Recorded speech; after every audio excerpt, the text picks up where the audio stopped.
avec la vague 4 arrive donc un véhicule et cette créature Pantor qu'on connaît déjà. Et là du coup, c'est là qu'en fait les fans ont commencé vraiment à râler sur la gamme Origins, puisque en fait ils venaient tout juste d'acheter quelques mois avant la même figurine mais en non floqué. C'est pas mon cas, mais c'est vrai que là-dessus, peut-être un peu de foutage de gueule de chez Mattel. On va voir les différences en fait de cette version, aussi bien dans le blister que dans la boîte, pardon. Que la figurine elle-même. Je vais pas vous parler de Pantor, déjà il n'y a pas grand chose à dire, et puis ça a déjà été fait, le peu qu'il y a à dire a déjà été fait dans la vidéo précédente, en fin de vague 3. Donc vous remontez un petit peu l'historique. Et du coup au niveau du packaging, ouais c'est ça. Et on va sans plus attendre en fait, on va faire une comparaison. Et donc ça c'est donc la version floqué, le Pantor exclusif. D'ailleurs, bon, c'est écrit en espagnol, mais voilà, on sait. Et là, c'est la boîte de la version que je vous ai présentée le mois dernier, le Pantor normal. Et puis là, vous voyez bien, les dessins sont exactement les mêmes. Alors, je ne vais pas faire le commentaire, ça a déjà été fait. On va regarder également l'arrière. Hop. Et là, une fois encore, voilà, c'est la même chose. C'est la même chose. Et ça va même jusqu'à un point, c'est qu'en fait, ici, on présente les figurines de la vague 3. On aurait éventuellement pu mettre ceux de la vague 4. Ou alors peut-être en fait que le Pantor version floquée était également prévu pour la vague 3 et que la production a dû prendre un peu plus de retard, puisque voilà, c'est pas... Le flocage, je pense que c'est peut-être un peu plus dur à mettre que du... que de la peinture. Alors, on se souvient, en fait, sur les artworks des boîtes Motu, on a un vernis sélectif, là, on peut voir avec le reflet de ma lumière, le vernis sélectif sur Pantor, sur Skeletor, voilà. C'est parfait sous le dirige, là. Ici, c'est pas le cas. Ah si, pardon. Ok, donc on a quand même le vernis sélectif. Mais il y a quand même une grande différence, en fait, et là, malheureusement, on va pas vraiment la voir à l'écran. C'est qu'en fait, ça j'adore, c'est, voilà, il y a une texture sur le carton, une texture peau de pêche. Et ça, c'est vraiment génial.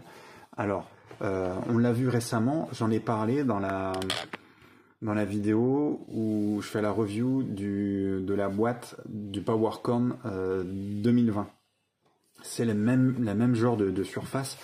C'est vraiment super ergonomique.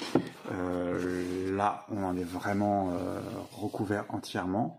Et ici, alors moi, en fait, pour les fans qui ont décidé d'acheter cette version de Pantor, il y a deux choix. Soit la boîte US, soit cette boîte-là, la boîte hispanique en fait. J'ai choisi la boîte hispanique puisque le logo, c'est celui de He-Man and Master of the Universe. Voilà. Tant pis si ça parle espagnol, je m'en remettrai. Mais voilà, ce logo-là, en fait, du coup, on ne l'a pas ailleurs. Ailleurs, ça va être vraiment le logo Master of the Universe qu'on connaît, le régulier.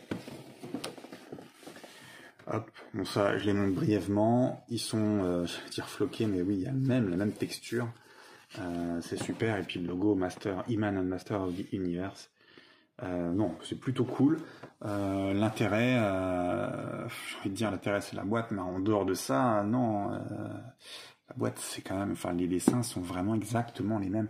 C'est dommage, là, quand on fait une variante, il faut un peu plus de différence que ça, selon moi. Ça s'ouvre exactement pareil, de la même façon. Hop,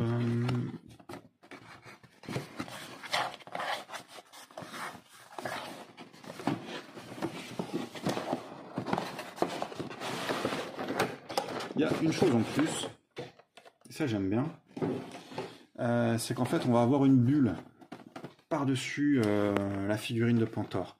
Il n'y avait pas ça chez Battle Cat, ni chez le Pantor régulier. Donc c'est vraiment un accessoire, enfin un accessoire non, une bulle. C'est une bulle qu'on a en plus, ça fait un peu la distinction. Et puis voilà Pantor floqué. Donc là, celui-là, je l'ai déjà extrait, donc il est facilement retirable, j'ai pas de souci avec. L'insert là, c'est exactement le même. Hein. J'ai les intervertis, c'est pas trop grave, c'est... Ah non, je voulais dire c'est le même, mais non, en fait, non. Je suis en train de me rendre compte que non. Celui-ci, c'est le même que pour Battle Cat. Pas tout à fait, puisque... D'accord, en fait, ouais. Les inserts changent. Pas le carton, mais les inserts changent. Ouais, le carton, tiens, on peut peut-être l'utiliser. Allez, nous servir. Voilà. De toute façon, on a tout dit en fait, hein. Je veux pas être méchant. Il est floqué. Alors c'est super, il est très bien floqué, il est super ergonomique, on adore. De toute façon, moi j'ai eu, à la base j'ai eu celui-ci. Hein. L'autre Pantor, le régulier, je l'ai eu bien après. Je voyais pas l'intérêt de l'acheter, donc j'ai attendu de le trouver à pas cher. Et voilà. C'est vrai que quand on a décidé de faire l'acquisition de ce Pantor là, l'autre il sert à rien. Voilà. Il était un peu plus cher. Et ça aussi, ça a fait un peu grincer les dents. Mais sinon, hop. Je l'ai à côté du premier. Alors pour le coup, le premier, en fait, il a des couleurs un peu plus pim-pim, un peu plus pimpantes, hein, beaucoup plus éclatantes. On n'est pas dans le cramoisi, mais ça reste du pourpre, du deep purple. Et voilà. Alors on peut se dire aussi que comment dire, les sculptures sont moins ciselées, moins incisives en fait dans le plastique. Mais non, en fait, il faut savoir que il y a une couche de colle, certainement la néoprène, qui est pulvérisée sur chaque pièce en plastique avant que ça soit trempé dans le flocage. Du coup, on perd en détail, hein, forcément. C'est pas magique. La selle, quant à elle, alors, je sais pas si on voit bien la caméra, mais moi j'ai sous les yeux, elle est identique, c'est la même. Là-dessus, il n'y a pas de tergiversé. Alors après, est-ce que c'est bien utile de l'avoir? Moi, je pense avoir répondu à la question. Un intérêt, en fait, pour les collectionneurs, c'est de pouvoir mettre son Skeletor régulier sur un Pantor régulier, par exemple. Et oui, ces problèmes-là, avec ces pattes au sol, hein, on a déjà parlé, en fait, des articulations. Je vous encourage vraiment à aller voir la vidéo du Pantor régulier. Hop, fin de vague 3, comme je l'ai dit. Voilà. Je vais peut-être le mettre dans une position un peu plus...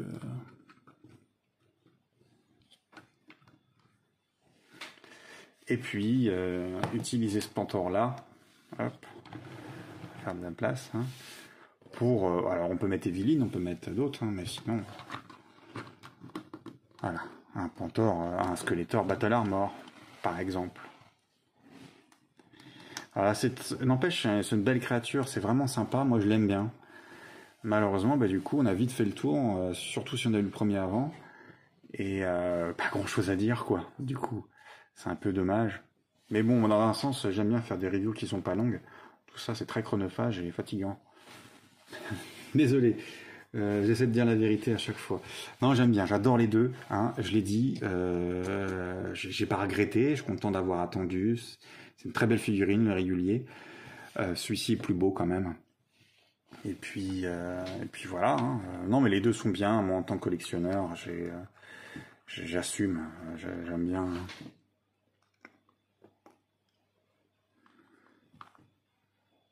Voilà, ce que ça peut donner.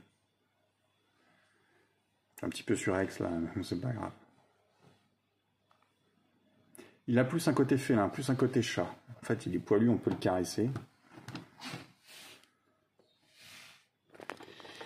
Ok. Pas prévu de sortir un Gringer pour comparer, mais globalement, c'est la même chose, hein, sans casque.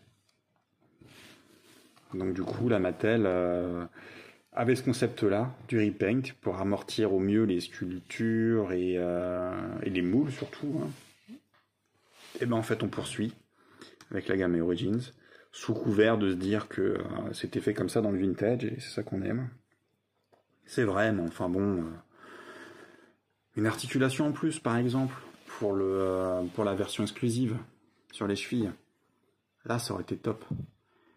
Et pourquoi ne pas nous sortir un Battle Cat? Pourquoi ne pas nous sortir un Battle Cat floqué?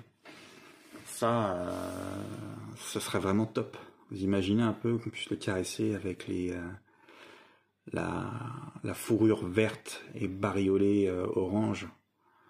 Non, ça serait vraiment super. Allez, moi je vote pour un Battle Cat floqué. Merci d'avoir suivi cette vidéo. Je lis vos commentaires et j'y réponds comme d'habitude. À bientôt.